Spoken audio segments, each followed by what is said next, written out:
بسم اللہ الرحمن الرحیم۔ آج ہم آپ کو ابراہہ کا مکمل واقعہ سنائیں گے کہ کس طرح اس نے خانہ کعبہ پر حملہ کیا اور اللہ تعالیٰ نے اس کو نشان عبرت بنا دیا۔ اگر آپ نے ابھی تک ریئل اسلامک اسٹوریز چینل کو سبسکرائب نہیں کیا تو سبسکرائب کریں۔ قبیلہ قریش کے سردار حضرت عبد المطلب اپنی بے مثال میزبانی اور فہم و فراست کی وجہ سے اپنی قوم کی آنکھوں کے تارے تھے۔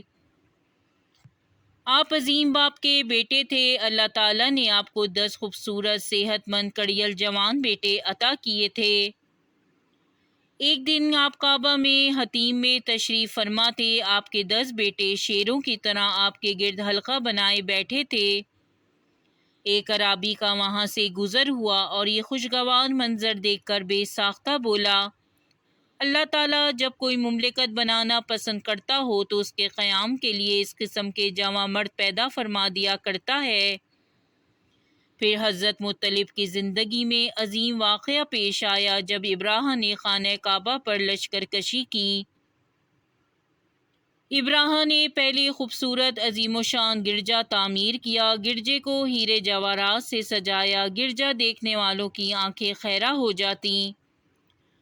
لیکن بیت اللہ کے شیدائیوں نے گرجے کو ایک نظر بھی اٹھا کر نہ دیکھا۔ ابراہہ کی خواہش تھی کہ لوگ خانہ کعبہ کے بجائے اس کے بنائے ہوئے گرجے کی پوجا کریں۔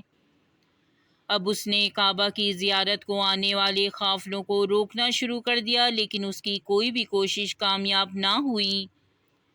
تو نفرت کی آگ میں جل کر کہا کہ اب میں خانہ کعبہ کو پیوند خاک کر دوں گا، نعوذ باللہ خانہ کعبہ کو گرا دوں گا۔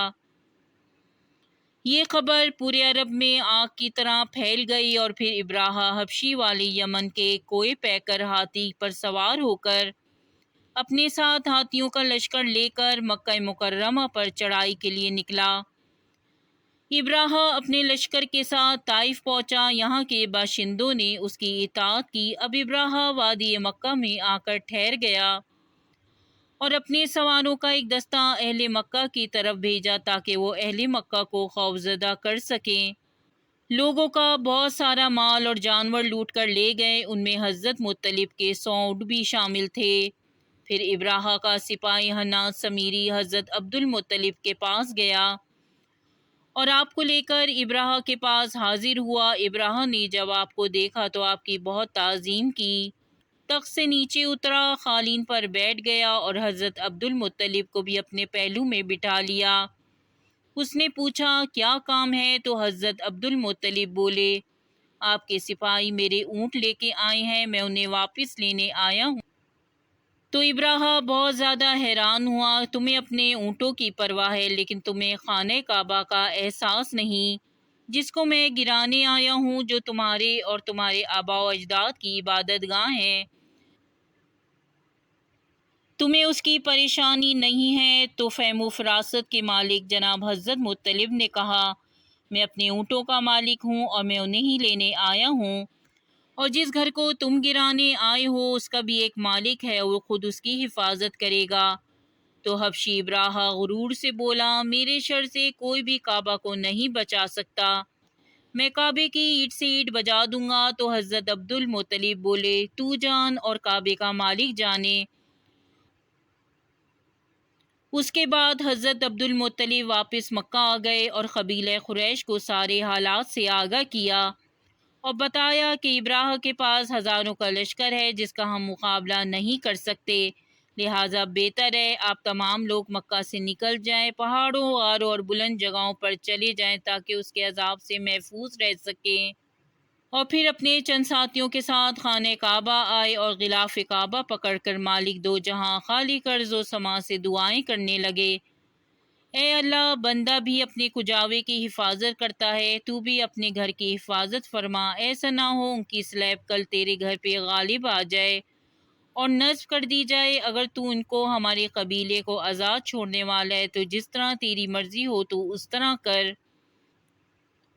اور پھر علامہ علی قاری کے بقول جب اہل قریش حرم سے نکل گئے تو حضرت عبد المطلب نے کہا، باخدا اللہ کے حرم سے ہرگز نہیں نکلوں گا تاکہ اس کے علاوہ کسی اور کے پاس عزت تلاش کروں۔ میں تو اللہ تعالیٰ کے بدلے میں اور کسی چیز کا متمنی نہیں ہوں۔ جب ابراہا نے فوج اور ہاتھیوں کو روانہ کرنے کا حکم دیا تو جب ہاتھی کا منہ مکے کی طرف کرتے تو وہ بیٹھ جاتا، جب اس کا منہ کسی اور جانب کرتے تو وہ تیزی سے بھاگنا شروع کر دیتا، جب مکہ کی طرف منہ کرتے تو وہ بیٹھ جاتا۔ ہاتھی کو بہت مارا گیا، وہ زخمی ہو گیا، لیکن اس نے مکہ کی طرف بڑھنے سے انکار کر دیا۔ اس دوران سمندر کی طرف سے اللہ تعالیٰ نے ابابیلوں کے غول بھیجے جن کے منہ میں کنکریاں تھیں، ایک منہ میں اور دو کنکریاں پنجوں میں۔ ابراہا کے لشکر پر کنکریوں کی بارش شروع کر دی۔ کنکری کا سائز چنے اور مسور کے دانوں کے برابر تھا، جس کے سر پر پڑتی اس کے فولادی خول کو چیرتی ہوئے اس کے جسم سے پار ہو جاتی۔ لشکر میں بھگڑ مچ گئی، ان کو واپسی کا راستہ نہیں مل رہا تھا۔ خدا کا ہولناک عذاب جاری تھا، ابراہا کے ہاتھی اور لشکر برباد ہوئے۔ ابراہا واپسی کی طرف بھاگا، اس کی حالت بہت خراب تھی، خطرناک بیماری کا شکار ہوا، اس کا جسم گلنے لگا، جسم میں پیپ پڑ گئی جس سے غضب کی بو آتی، آخر میں اس کا جسم پرندے کے چوزوں جیسا ہو گیا، آخر میں سینہ پھٹا، دل نکلا اور وہ بھی پھٹ گیا اور اس طرح اذیت ناک موت کا شکار ہوا۔ اگر آپ کو یہ ویڈیو اچھی لگی ہو، ریئل اسلامک اسٹوریز چینل کو لائک کریں، سبسکرائب کریں، بیل آئیکن کے بٹن کو پریس کریں تاکہ آنے والی لیٹسٹ ویڈیوز آپ کو مل سکیں۔